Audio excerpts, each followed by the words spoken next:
Então, o que quis a lei com essa discussão que eu estou lhe dizendo?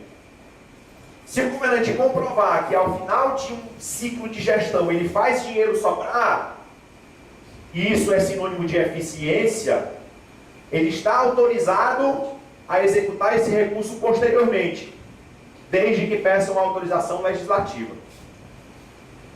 E a autorização legislativa terá como fonte este superávit. É calculado aonde? Qual é o melhor lugar para se calcular superávit? O balanço patrimonial. Por quê? O balanço patrimonial não é uma fotografia de um patrimônio estático. Bate a volta e está ali parado. Passou um minuto depois ele começou a se mexer de novo. Mas naquele instante, aquilo não representa, não é a expressão da composição do patrimônio daquela organização? Sim. E ela demonstrou ao final daquele período que tinha saldo financeiro sobrando. Coincidência ou não, a partir do dia 1º de janeiro do ano seguinte, é aquele orçamento que está em vigor que continuará sendo executado ou vai ser uma outra lei orçamentária? Vai ser uma outra, não é? E este recurso que sobrou, que é de 2015, ele estará presente na lei orçamentária de 2016? Sim ou não? O dinheiro sobrou, ó. Ele vai estar presente na lei orçamentária de 2016? Não. Por quê? Porque o regime orçamentário só diz que pertence ao exercício de referência às receitas que nele foram arrecadadas e às despesas que foram nele legalmente empenhadas. Esse recurso foi arrecadado e empenhado em que ano? 2015. Ele pode ser colocado em 2016? Não. Em linhas gerais, não. Aí a lei criou um mecanismo para quê? Para ter uma fotografia do patrimônio. No final do ano, sobrou dinheiro, isso aqui não vai se modificar mais. Vai entrar em vigor outra lei? Pega esse recurso, pede a abertura de um crédito adicional, utiliza esse recurso que está no balanço como fonte e acrescenta isso ao orçamento do ano seguinte. Essa é a lógica. Isso. Aí o que acontece? Como esse dinheiro já foi arrecadado, em 2016, ele só vai alterar a despesa. Ele não altera a receita. Porque o dinheiro pertence a ano anterior. E a lei diz que só pertence ao exercício da receita que é nele arrecadada. Mas que tem respaldo no balanço que está encerrado. Ele não se modifica mais. Ele só se modifica daqui para frente. Para trás ele não mexe mais. Por isso, esperar encerrar o exercício. E por que é do ano anterior? Porque eu não elaboro balanço ao longo do exercício. Para quem não sabe, contabilidade não elabora balanço patrimonial todo dia. Você elabora todo dia o que nós chamamos de balancete. O balancete é o relatório que sai em tempo real mostrando o resumo da execução orçamentária. Qual é a diferença do balancete para o balanço? Alguém sabe? Qual é a diferença básica entre balancete e balanço? Você quer estar para hoje perguntando qual é a diferença entre balanço e balancete? Você responderia o quê? Como é? Pronto, não. É quase isso, eu vou corrigir o que você disse. É o que você disse, mas é em cima de um outro contexto. O balanço apresenta o resultado encerrado. O balancete apresenta o resultado que ainda vai ser apurado, encerrado. Porque o balancete e o balanço apresentam os totais de débito e crédito com a mesma quantidade. Qual é a diferença do balancete para o balanço? Para quem nunca viu isso, né? O balanço patrimonial compreende que grupos? O ativo e o passivo, não é? Aí lá no passivo vai ter um grupo, eu estou colocando as contas do plano de contas. Para quem quiser depois conhecer como é que funciona melhor. Ó, um é o ativo, o 2 é o passivo. Por que o patrimônio líquido é o 2, 3? Porque o 2, 1 é quem? Passivo circulante. Quem é o 2, 2? É o passivo não circulante. Quem é o 2, 3? Patrimônio líquido. É hierarquia do plano de contas. O balancete apresenta quem? Isso. Ativo, passivo, variações patrimoniais diminutivas e variações patrimoniais aumentativas. Aliás, apresenta o resto, né? Mas sob o ponto de vista patrimonial, ele apresenta quem? Todas as contas de natureza da informação patrimonial. Qual é a diferença básica do balancete com o balanço patrimonial? Eles apresentam os mesmos totais de débito e crédito na parte patrimonial? Sim. Qual é a diferença básica entre o balancete e o balanço importante, professor? É porque o balancete não encerra as contas para elaborar sua visão. Enquanto para elaborar o balanço patrimonial, eu preciso encerrar as contas 3 e 4 para gerar o resultado do exercício e acrescentar isso na conta resultados acumulados dentro do patrimônio líquido. Essa é a diferença entre o balancete e o balanço. Por que eu tenho que escolher, portanto, a data base para elaborar o balanço patrimonial? Porque a partir daquela posição, a composição patrimonial daquele período não se modifica mais. O balancete, se eu tirar o balancete de amanhã, ele está igual ao de hoje? Depois amanhã, ele está igual ao de ontem? O de amanhã? E assim por sequência. Todo dia, se tirar o balancete, tem um saldo diferente. Agora, se eu tirar o balanço patrimonial de 31 de dezembro de 2015, hoje, vai ser igual ao balanço patrimonial de 31 de dezembro de 2015 amanhã? Vai. Não é uma fotografia? Parou. A partir desse momento, nada mais se modifica. E aí, como a posição não modifica mais, e o que vai entrar em vigor agora é uma outra lei com outras autorizações, o recurso que sobrou lá, sobrou para sempre. A diferença entre a arrecadação e empenho que está lá, vai sobrar para sempre.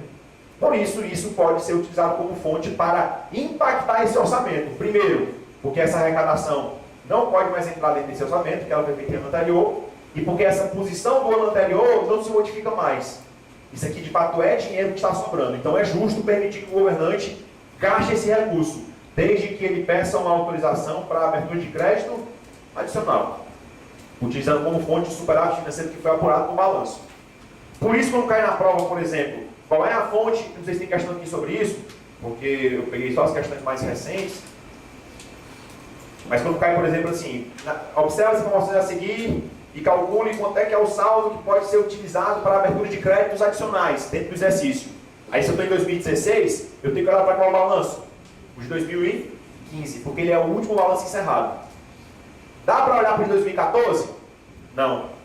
Porque o de 2014 só se refere a operações que poderiam ser implantadas em 2015. Dá para olhar para o balanço de 2016? Não. Porque em 2016 não tem balanço.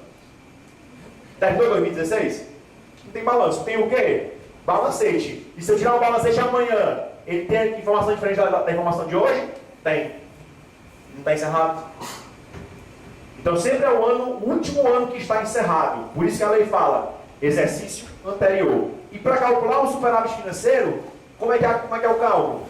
Ativo financeiro menos passivo financeiro. Quem é o ativo financeiro? É aquilo que passou pela arrecadação. Quem é o passivo financeiro? É aquele que passou pelo empenho. É igual a ativo circulante e ativo não circulante? Olha, ativo circulante e passivo circulante? Não. Então, nesse caso, no nosso imobilizado, vai aparecer o quê? O que ele comprou aqui? Computadores, né? Bens móveis. Equipamentos de informática. É ativo imobilizado. Eu vou ter que marcar um atributo nesse ativo imobilizado? Vou. Qual é o atributo que eu vou marcar? P de permanente. Isso vai entrar no cálculo do superávit financeiro? Do balanço patrimonial? Não. Quando eu vender esse camarada aqui e transformar ele em dinheiro, vai para o ativo financeiro, lá no circulante, disponível. Vai entrar no cálculo do superávit financeiro? Vai. Porque passou pelo ciclo orçamentário, certo? Passou pelo ciclo e se transformou em ativo financeiro. E o ciclo orçamentário é afetado quando ocorre a arrecadação. Certo? Todo dia eu vou tentando encontrar uma forma diferente de explicar essas diferenças. O esforço é grande. Para tentar ser o mais claro possível. Oi? Mas hoje em dia, por exemplo, a União, para ela obter o superávit financeiro, para ela calcular o superávit financeiro, ela utiliza só o pedaço, né? Ela qualifica as contas P e F, ela não utiliza mais isso. Não, porque é o seguinte, nós não estamos utilizando mais esse plano. Agora, eu preciso lhe explicar como é que era a composição, porque você só vai saber aplicar os atributos em cada um deles se você souber como é que era antes. Esse é que é o problema, que você não pode simplesmente passar uma borracha em tudo que aconteceu no passado. Não dá, a não ser que no futuro se altere a lei 4.320 e acabe com o cálculo do superávit financeiro, o que eu acho um pouco provável. Por quê? Porque esse superávit financeiro ele tem relação direta com a posição do orçamento. Isso aqui é um tratamento orçamentário, dada a informação patrimonial. Eu acho pouco provável, na minha opinião, que isso aqui vai mudar um dia. Pouco provável. Porque para mudar isso aqui, eu preciso criar uma outra métrica dentro da contabilidade para poder apurar um superávit orçamentário que se transformou em dinheiro e que ele sirva como fonte para abertura de créditos adicionais. E para mim, não existe outra métrica melhor do que essa. Ela faz muito sentido.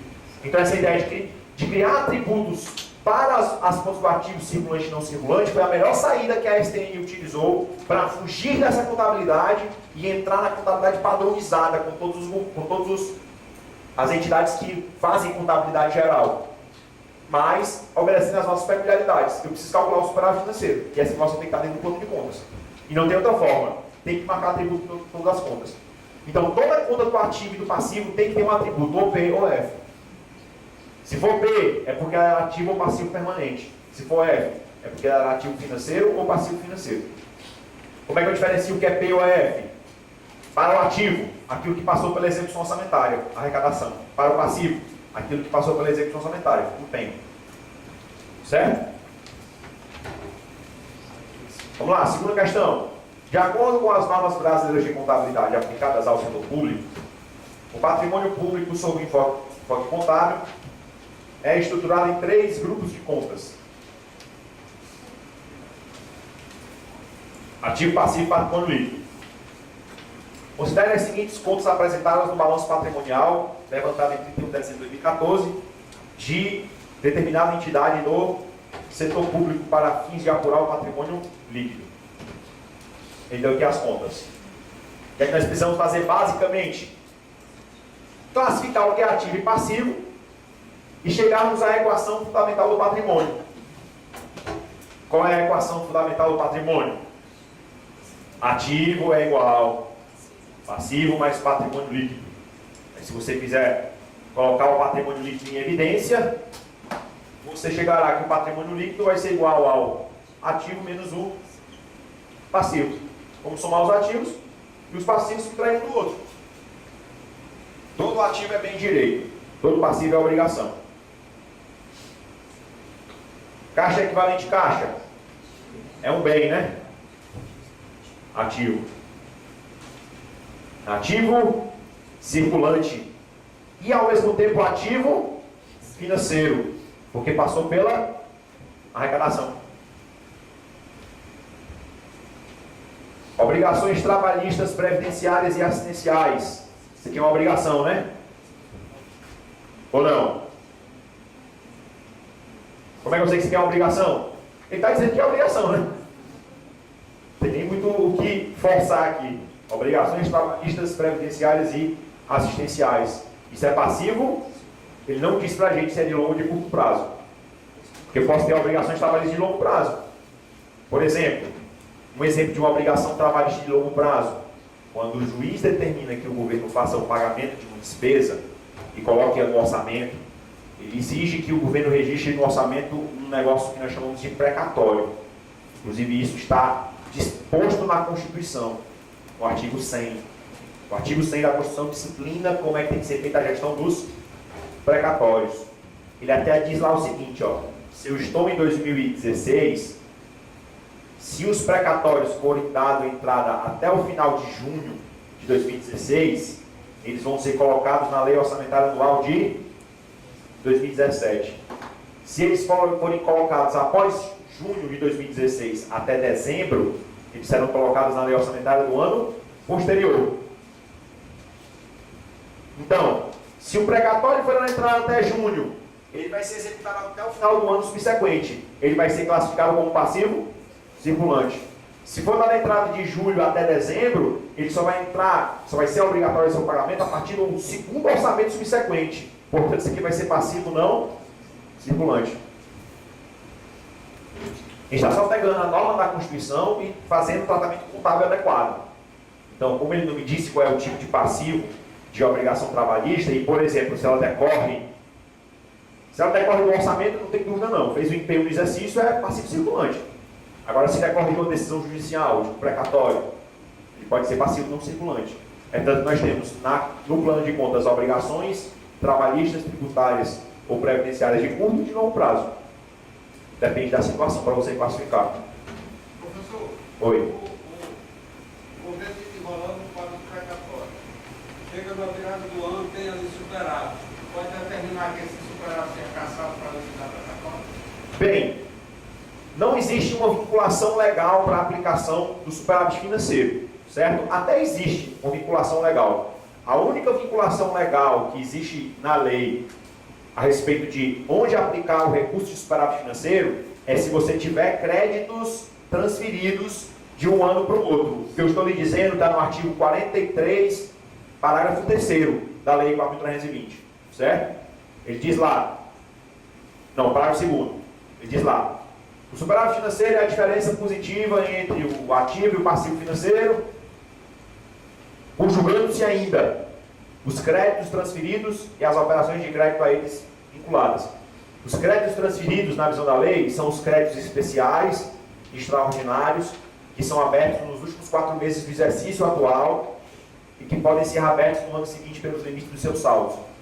O que a lei diz é, se eu tiver um crédito de um ano que foi transferido para o outro, o superávit financeiro tem que atender esse crédito. Essa é uma vinculação legal. Não existe, entretanto, na lei dizendo se o governo tiver sobra de caixa, ele tem que pagar suas dívidas. Não tem.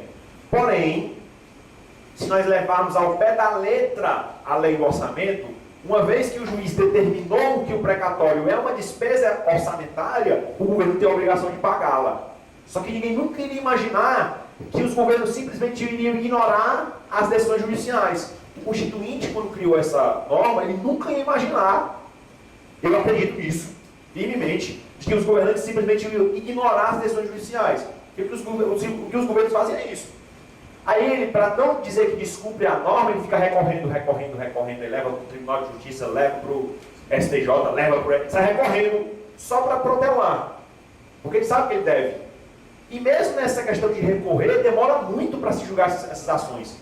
Porque se elas não tiverem natureza alimentícia, e aí o precatório por natureza alimentícia tem um rito diferenciado de correr, por exemplo, se o precatório é sobre despesa com salários, se resolve rápido.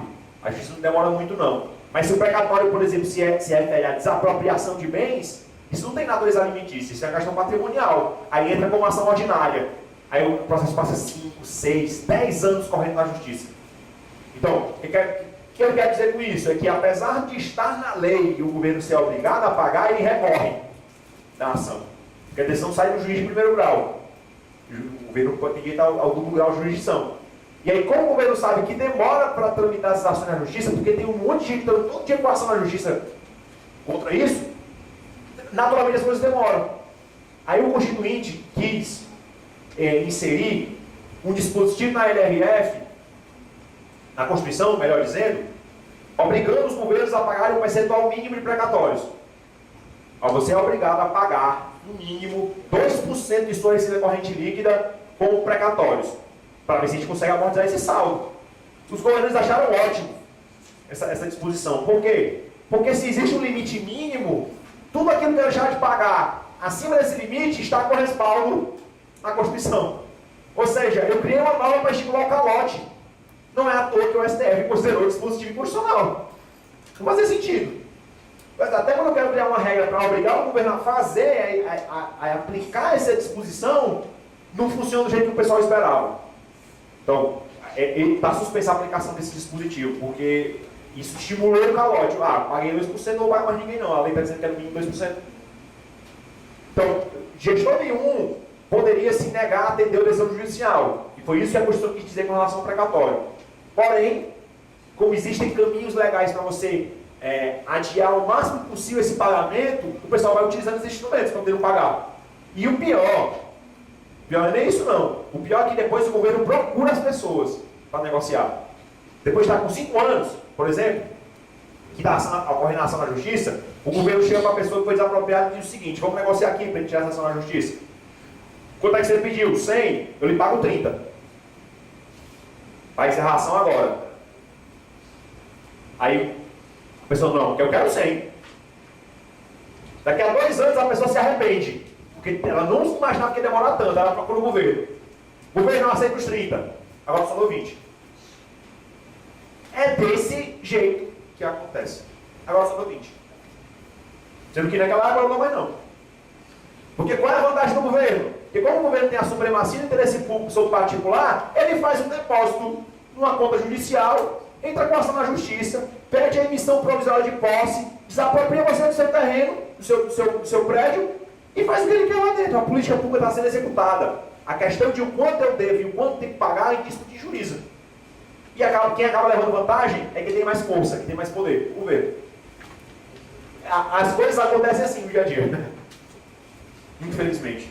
Então, não existe um dispositivo na lei dizendo que eu tenho que pegar dinheiro que sobrou e aplicar em precatório. Porque a própria norma que cria o precatório diz que o precatório tem que ser pago. Isso já é uma imposição por si só.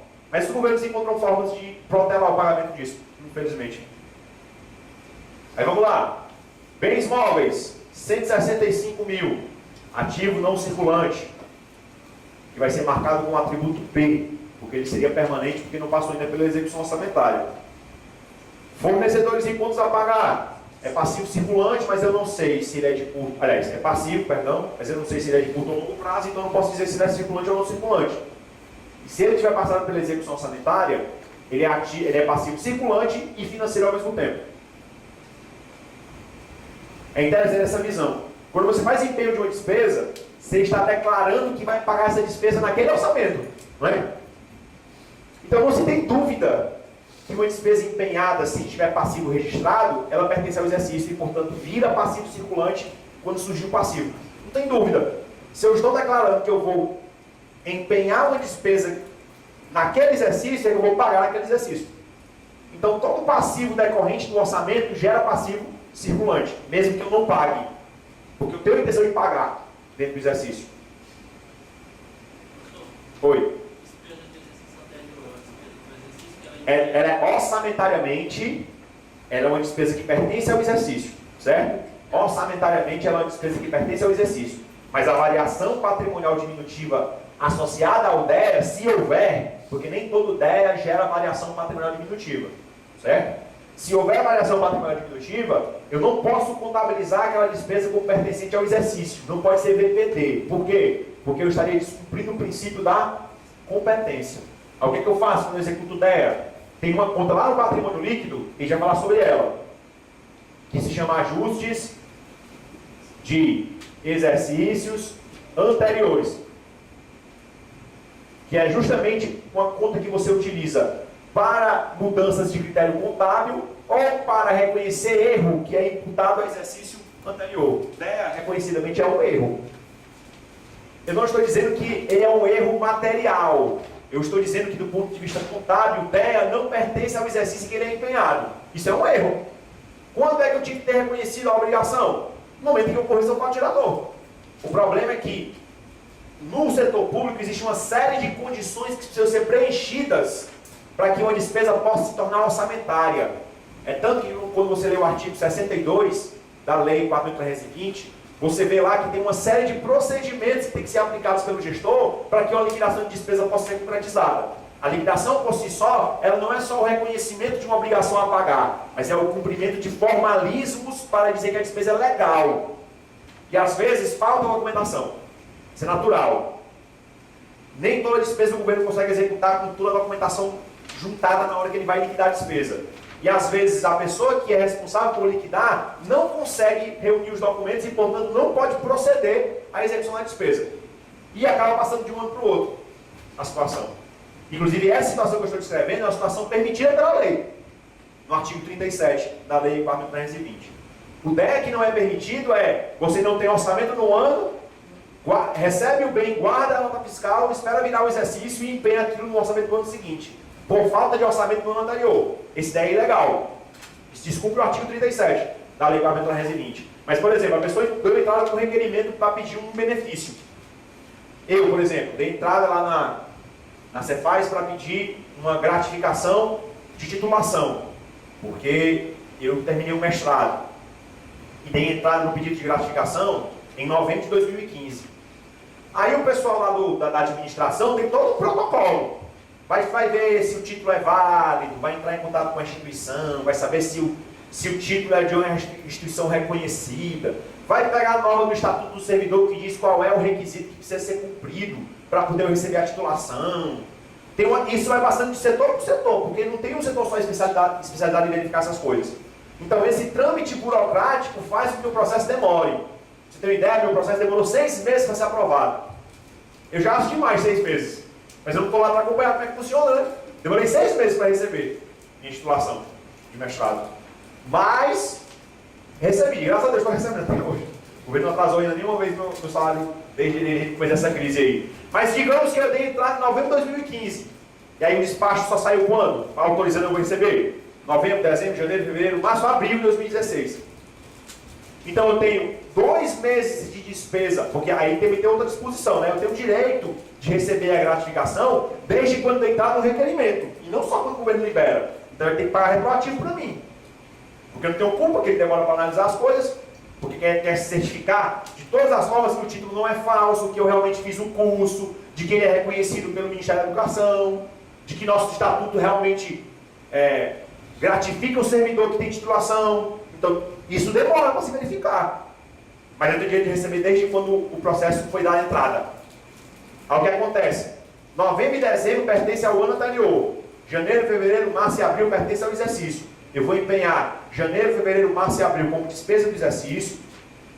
E vou empenhar em um outro empenho, novembro e dezembro, como despesa também do exercício, mas se referindo ao ano anterior, com uma outra dotação orçamentária. Nesse caso, essa despesa não pode ser contabilizada como variação patrimonial diminutiva, porque ela é uma variação que pertencia a ano anterior. E se eu colocar no exercício, eu vou mexer no resultado do exercício com uma despesa que não pertence a ele. Então a contabilidade tem uma conta chamada ajustes de exercícios anteriores, em que você modifica o PL direto. O patrimônio líquido é diminuído diretamente com essa despesa. E aí tem que fazer nota explicativa. Não é só colocar lá no PL, não. Tem que fazer uma nota explicativa dizendo por que você executou essa despesa. Aí vai ter que escrever no balanço. É assim que funciona o DER. Certo? O DER não é despesa patrimonial do exercício, mas orçamentariamente é. Essa aqui é uma das conclusões que nós tínhamos, que na visão da lei 4.320, DER é uma despesa do exercício. Mas não é. DER é uma despesa orçamentária do exercício que se refere ao ano anterior. Então, para não mexer na minha demonstração das variações patrimoniais, o DER não entra lá. Ele vai ser aplicado direto na conta de ajuste, que vai exigir uma nota explicativa para evidenciar o porquê que eu executei aquela operação. Certo? Vamos lá. Bens móveis já foi, fornecedores já foi, empréstimos e financiamentos concedidos. Vai vir aqui, né? Empréstimos e financiamentos concedidos. Ele não disse se era de curto ou de longo prazo, né? Geralmente é de longo prazo. O governo, quando concede financiamento para outro governo, são obrigações de longo prazo. Então ele vai ser classificado no ativo não circulante, no ativo realizável a longo prazo. E como isso aqui não é dinheiro, porque não recebi ainda, ele vai ser atributo P, ativo permanente. Obrigações fiscais a longo prazo. Aí sim, ele me disse, né? Se é a longo prazo, é passivo não circulante. E como eu não empenhei ainda, isso vai ser passivo permanente ao mesmo tempo. Pronto, agora é só fazer a conta.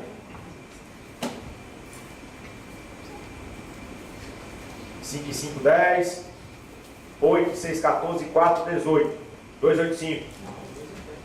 Oh. Ah, é. Por que eu inventei essa máxima? 5, 5 e 10. Tem 6 0 aqui, né? 0, 0, 0. 110, né? 280 menos 110. 170 mil. Tem resposta? Exato. Próxima. De acordo com a estrutura definida para o balanço patrimonial do MCASP, a classificação dos elementos patrimoniais se considera a segregação em MCASP. MCASP é o Manual de Contabilidade aplicada ao setor público. É o manual da STN.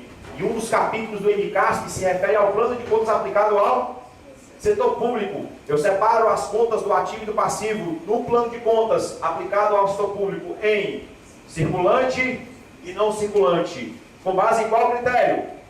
Sua conversibilidade ou exigibilidade.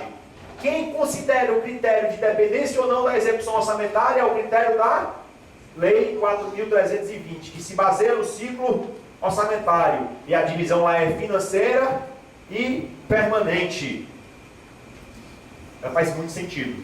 Então essa ideia de criar atributos para as contas do ativo circulante e não circulante foi a melhor saída que a STN utilizou para fugir dessa contabilidade e entrar na contabilidade padronizada com todas as entidades que fazem contabilidade geral, mas obedecendo às nossas peculiaridades. Eu preciso calcular o superávit financeiro, e essa informação tem que estar dentro do plano de contas. E não tem outra forma, tem que marcar atributo em todas as contas. Então toda conta do ativo e do passivo tem que ter um atributo, ou P ou F. Se for P, é porque é ativo ou passivo permanente. Se for F, é porque é ativo financeiro ou passivo financeiro. Como é que eu diferencio o que é P ou F? Para o ativo, aquilo que passou pela execução orçamentária, arrecadação. Para o passivo, aquilo que passou pela execução orçamentária, empenho. Certo? Vamos lá, segunda questão. De acordo com as normas brasileiras de contabilidade aplicadas ao setor público, o patrimônio público sob enfoque contábil é estruturado em 3 grupos de contas: ativo, passivo e patrimônio líquido. Considere as seguintes contas apresentadas no balanço patrimonial levantado em 31 de dezembro de 2014 de determinada entidade do setor público para fins de apurar o patrimônio líquido. Ele deu aqui as contas. O que é que nós precisamos fazer basicamente? Classificar o que é ativo e passivo e chegarmos à equação fundamental do patrimônio. Qual é a equação fundamental do patrimônio? Ativo é igual passivo mais patrimônio líquido. Aí, se você quiser colocar o patrimônio líquido em evidência, você chegará que o patrimônio líquido vai ser igual ao ativo menos o passivo. Vamos somar os ativos e os passivos subtraem um do outro. Todo ativo é bem direito, todo passivo é obrigação. Caixa é equivalente caixa. É um bem, né? Ativo. Ativo circulante. E ao mesmo tempo ativo financeiro. Porque passou pela arrecadação. Obrigações trabalhistas, previdenciárias e assistenciais. Isso aqui é uma obrigação, né? Ou não? Como é que eu sei que isso aqui é uma obrigação? Ele está dizendo que é obrigação, né? Não tem nem muito o que forçar aqui. Obrigações trabalhistas, previdenciárias e assistenciais. Isso é passivo? Ele não diz pra gente se é de longo ou de curto prazo. Porque eu posso ter obrigações trabalhistas de longo prazo. Por exemplo, um exemplo de uma obrigação trabalhista de longo prazo. Quando o juiz determina que o governo faça o pagamento de uma despesa e coloque no orçamento, ele exige que o governo registre no orçamento um negócio que nós chamamos de precatório. Inclusive isso está disposto na Constituição, no artigo 100. O artigo 100 da Constituição disciplina como é que tem que ser feita a gestão dos precatórios. Ele até diz lá o seguinte, ó, se eu estou em 2016, se os precatórios forem dados entrada até o final de junho de 2016, eles vão ser colocados na Lei Orçamentária Anual de 2017. Se eles forem colocados após junho de 2016 até dezembro, eles serão colocados na Lei Orçamentária do ano posterior. Então, se o precatório for entrar até junho, ele vai ser executado até o final do ano subsequente. Ele vai ser classificado como passivo circulante. Se for na entrada de julho até dezembro, ele só vai ser obrigatório o seu pagamento a partir do segundo orçamento subsequente. Portanto, isso aqui vai ser passivo não circulante. A gente está só pegando a norma da Constituição e fazendo o tratamento contábil adequado. Então, como ele não me disse qual é o tipo de passivo de obrigação trabalhista, e, por exemplo, se ela decorre do orçamento, não tem dúvida não. Fez o empenho no exercício, é passivo circulante. Agora, se decorre de uma decisão judicial, de um precatório, ele pode ser passivo não circulante. Portanto, nós temos no plano de contas obrigações trabalhistas, tributárias ou previdenciárias de curto e de longo prazo. Depende da situação para você classificar. Professor, Oi. o governo está enrolando o quadro precatório. Chega na virada do ano, tem ali superávit. Pode determinar que esse superávit seja caçado para liquidar precatório? Bem, não existe uma vinculação legal para a aplicação do superávit financeiro, certo? Até existe uma vinculação vinculação legal. A única vinculação legal que existe na lei a respeito de onde aplicar o recurso de superávit financeiro é se você tiver créditos transferidos. Então, o que quis a lei com essa discussão que eu estou lhe dizendo? Se o governante comprovar que ao final de um ciclo de gestão ele faz dinheiro sobrar, e isso é sinônimo de eficiência, ele está autorizado a executar esse recurso posteriormente, desde que peça uma autorização legislativa. E a autorização legislativa terá como fonte este superávit, que é calculado aonde? Qual é o melhor lugar para se calcular superávit? O balanço patrimonial. Por quê? O balanço patrimonial não é a fotografia de um patrimônio estático. Bate a volta e está ali parado. Passou um minuto depois ele começou a se mexer de novo. Mas naquele instante, aquilo não representa, não é a expressão da composição do patrimônio daquela organização? Sim. E ela demonstrou ao final daquele período que tinha saldo financeiro sobrando. Coincidência ou não, a partir do dia 1º de janeiro do ano seguinte, é aquele orçamento que está em vigor que continuará sendo executado ou vai ser uma outra lei orçamentária? Vai ser uma outra, não é? E este recurso que sobrou, que é de 2015, ele estará presente na lei orçamentária de 2016? Sim ou não? O dinheiro sobrou, ó. Ele vai estar presente na lei orçamentária de 2016? Não. Por quê? Porque o regime orçamentário só diz que pertence ao exercício de referência às receitas que nele foram arrecadadas e às despesas que foram nele legalmente empenhadas. Esse recurso foi arrecadado e empenhado em que ano? 2015. Ele pode ser colocado em 2016? Não. Em linhas gerais, não. Aí a lei criou um mecanismo para quê? Para ter uma fotografia do patrimônio. No final do ano, sobrou dinheiro, isso aqui não vai se modificar mais. Vai entrar em vigor outra lei? Pega esse recurso, pede a abertura de um crédito adicional, utiliza esse recurso que está no balanço como fonte e acrescenta isso ao orçamento do ano seguinte. Essa é a lógica. Isso. Aí o que acontece? Como esse dinheiro já foi arrecadado, em 2016, ele só vai alterar a despesa. Ele não altera a receita. Porque o dinheiro pertence a ano anterior. E a lei diz que só pertence ao exercício da receita que é nele arrecadada. Mas que tem respaldo no balanço que está encerrado. Ele não se modifica mais. Ele só se modifica daqui para frente. Para trás ele não mexe mais. Por isso esperar encerrar o exercício. E por que é do ano anterior? Porque eu não elaboro balanço ao longo do exercício. Para quem não sabe, contabilidade não elabora balanço patrimonial todo dia. Você elabora todo dia o que nós chamamos de balancete. O balancete é o relatório que sai em tempo real mostrando o resumo da execução orçamentária.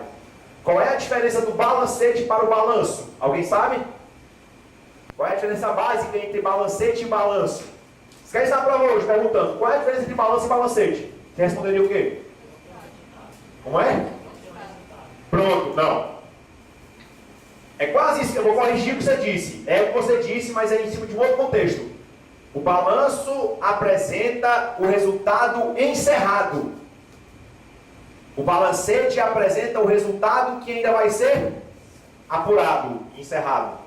Porque o balancete e o balanço apresentam os totais de débito e crédito com a mesma quantidade. Qual é a diferença do balancete para o balanço? Para quem nunca viu isso, né? O balanço patrimonial compreende que grupos? O ativo e o passivo, não é? Aí lá no passivo vai ter um grupo, eu estou colocando as contas do plano de contas. Para quem quiser depois conhecer como é que funciona melhor. Ó, um é o ativo, o 2 é o passivo. Por que o patrimônio líquido é o 2, 3? Porque o 2, 1 é quem? Passivo, circulante. Quem é o 2, 2? É o passivo não circulante. Quem é o 2, 3? Patrimônio líquido. É hierarquia do plano de contas. O balancete apresenta quem? Isso. Ativo, passivo, variações patrimoniais diminutivas e variações patrimoniais aumentativas. Aliás, apresenta o resto, né? Mas sob o ponto de vista patrimonial, ele apresenta quem? Todas as contas de natureza da informação patrimonial. Qual é a diferença básica do balancete e do balanço patrimonial? Eles apresentam os mesmos totais de débito e crédito na parte patrimonial? Sim.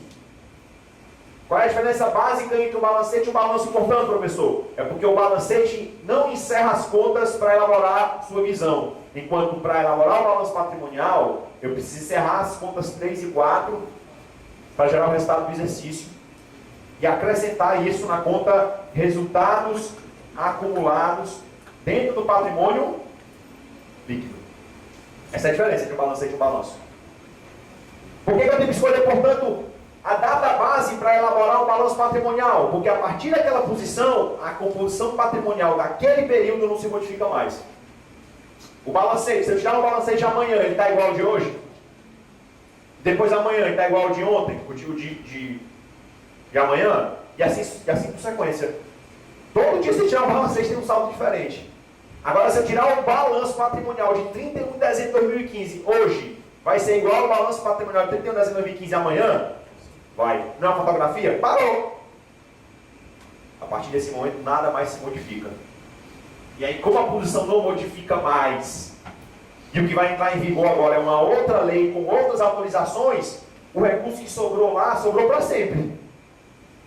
A diferença entre a arrecadação e empenho que está lá, vai sobrar para sempre.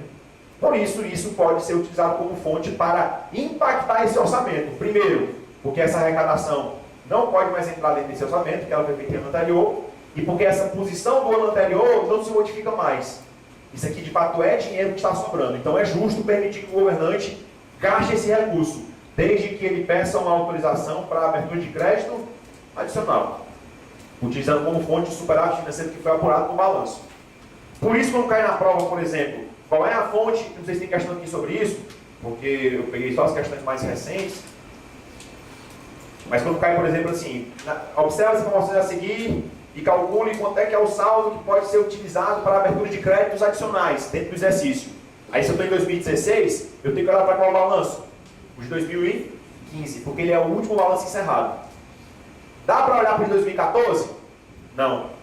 Porque o 2014 só se refere a operações que poderiam ser implantadas em 2015. Dá para olhar para o balanço de 2016? Não. Porque em 2016 não tem balanço. Terminou 2016? Não tem balanço. Tem o quê? Balancete. E se eu tirar o balancete amanhã, ele tem informação diferente da informação de hoje? Tem. Não está encerrado? Então sempre é o último ano que está encerrado. Por isso que a lei fala exercício anterior. E para calcular o superávit financeiro, como é que é o cálculo?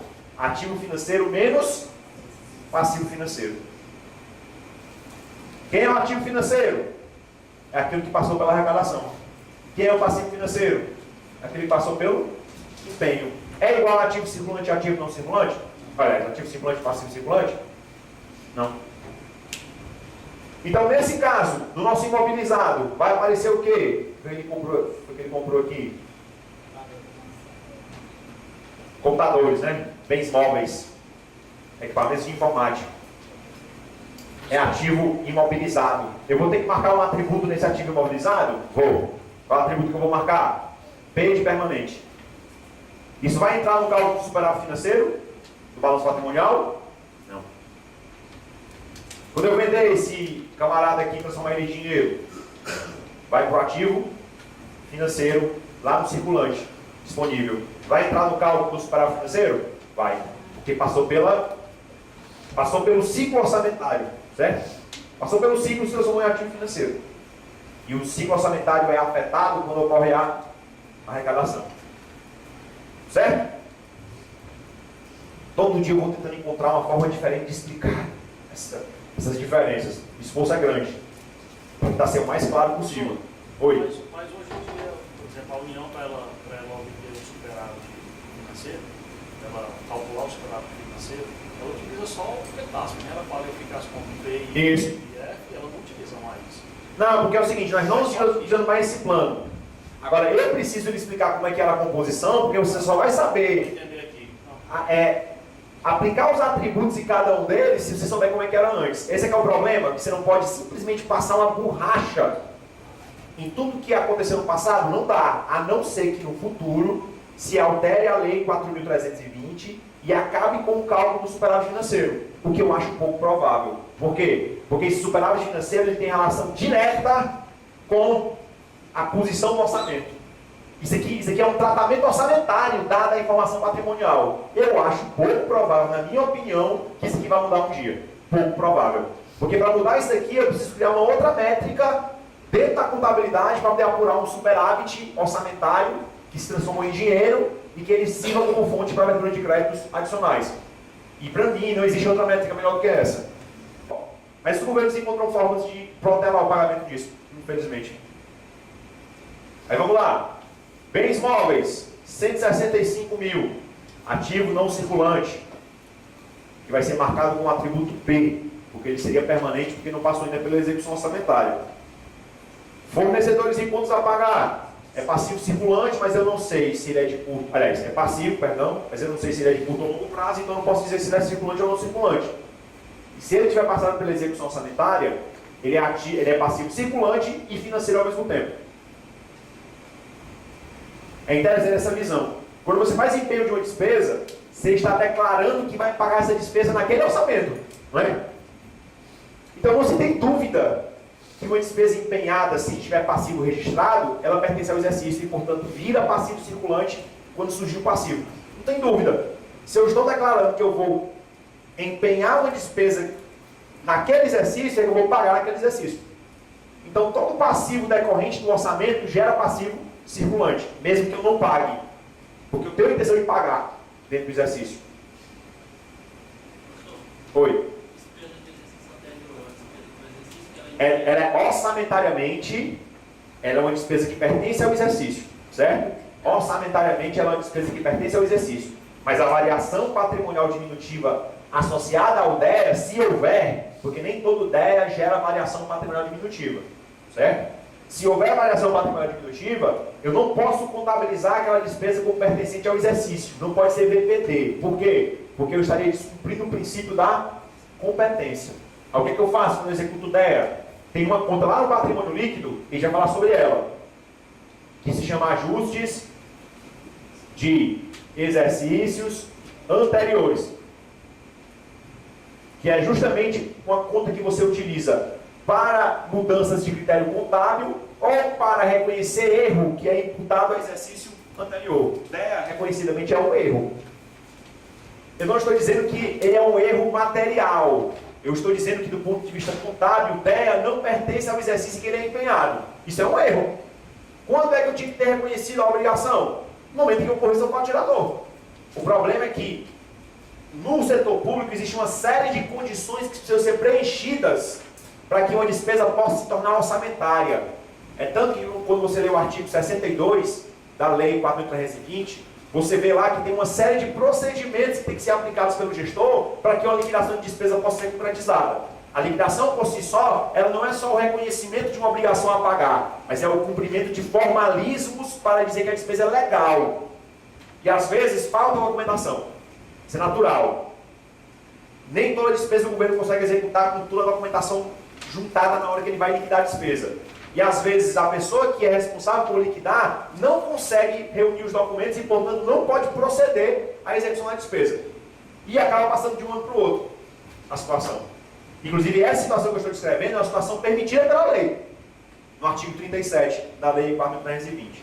O DEA que não é permitido é, você não tem orçamento no ano, recebe o bem, guarda a nota fiscal, espera virar o exercício e empenha aquilo no orçamento do ano seguinte, por falta de orçamento no ano anterior. Esse daí é ilegal.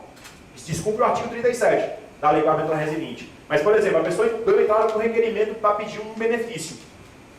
Eu, por exemplo, dei entrada lá na Cefaz para pedir uma gratificação de titulação, porque eu terminei o mestrado. E dei entrada no pedido de gratificação em novembro de 2015. Aí o pessoal lá da administração tem todo um protocolo.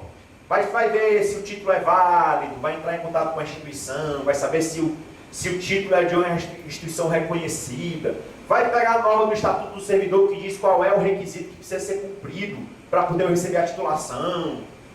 Isso vai passando de setor por setor, porque não tem um setor só especializado em verificar essas coisas. Então esse trâmite burocrático faz com que o processo demore. Você tem uma ideia? Meu processo demorou 6 meses para ser aprovado. Eu já acho demais 6 meses. Mas eu não estou lá para acompanhar como é que funciona, né? Demorei 6 meses para receber minha titulação de mestrado. Mas recebi, graças a Deus estou recebendo até hoje. O governo não atrasou ainda nenhuma vez meu salário desde depois dessa crise aí. Mas digamos que eu dei entrada em novembro de 2015. E aí o despacho só saiu quando? Autorizando eu vou receber? Novembro, dezembro, janeiro, fevereiro, março, abril de 2016. Então eu tenho 2 meses de despesa, porque aí tem outra disposição, né? Eu tenho o direito de receber a gratificação desde quando entrar no requerimento. E não só quando o governo libera. Então ele tem que pagar retroativo para mim. Porque eu não tenho culpa que ele demora para de um ano para o outro. O que eu estou lhe dizendo está no artigo 43, parágrafo 3º da Lei 4.320. Certo? Ele diz lá, não, parágrafo 2º, ele diz lá, o superávit financeiro é a diferença positiva entre o ativo e o passivo financeiro, conjugando-se ainda os créditos transferidos e as operações de crédito a eles vinculadas.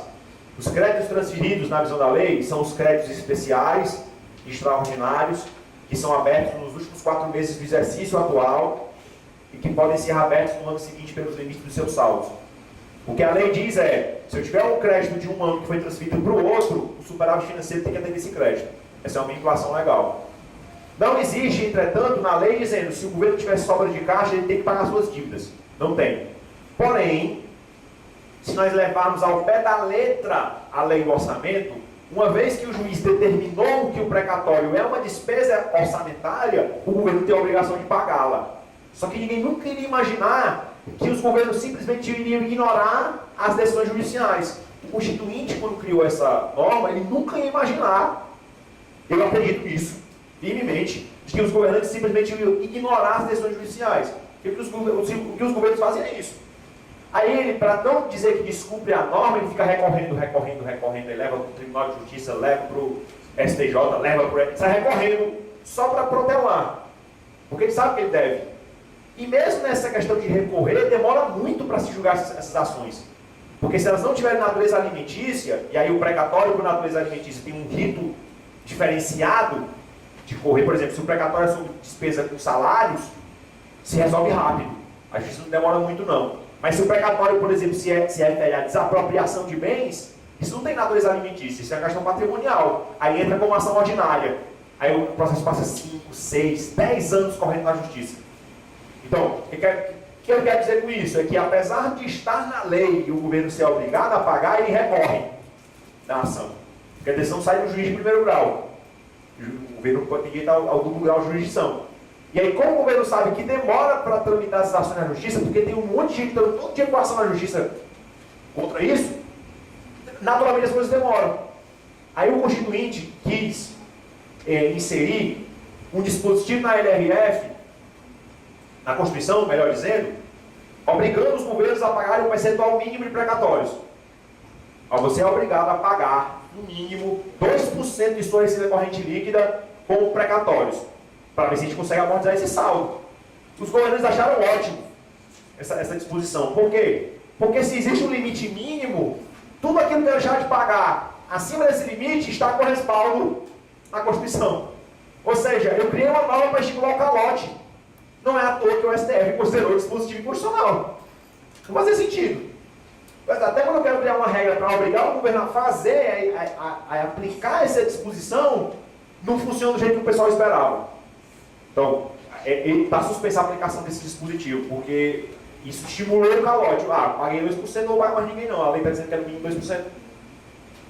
Então, gestor nenhum poderia se negar a atender a decisão judicial. E foi isso que a Constituição quis dizer com relação ao precatório. Porém, como existem caminhos legais para você adiar o máximo possível esse pagamento, o pessoal vai utilizando esses instrumentos para poder não pagar. E o pior não é nem isso não. O pior é que depois o governo procura as pessoas para negociar. Depois de estar com 5 anos, por exemplo, que está ocorrendo a ação na justiça, o governo chega para a pessoa que foi desapropriada e diz o seguinte: vamos negociar aqui para a gente tirar essa ação na justiça. Quanto é que você pediu? 100? Eu lhe pago 30. Vai encerrar a ação agora. Aí a pessoa, não, eu quero 100. Daqui a 2 anos a pessoa se arrepende. Porque ela não imaginava que ia demorar tanto, ela procura o governo. O governo não aceita os 30, agora só deu 20. É desse jeito que acontece. Agora só deu 20. Sendo que naquela época não mais não. Porque qual é a vantagem do governo? Porque como o governo tem a supremacia do interesse público sobre o particular, ele faz um depósito numa conta judicial, entra com ação na justiça, pede a emissão provisória de posse, desapropria você do seu terreno, do seu prédio, e faz o que ele quer lá dentro. A política pública está sendo executada. A questão de o quanto eu devo e o quanto tem que pagar é disputa de juízo. E quem acaba levando vantagem é quem tem mais força, quem tem mais poder, o governo. As coisas acontecem assim no dia a dia. Infelizmente. Então, não existe um dispositivo na lei dizendo que eu tenho que pegar dinheiro que sobrou e aplicar em precatório. Porque a própria norma que cria o precatório diz que o precatório tem que ser pago. Isso já é uma imposição por si só.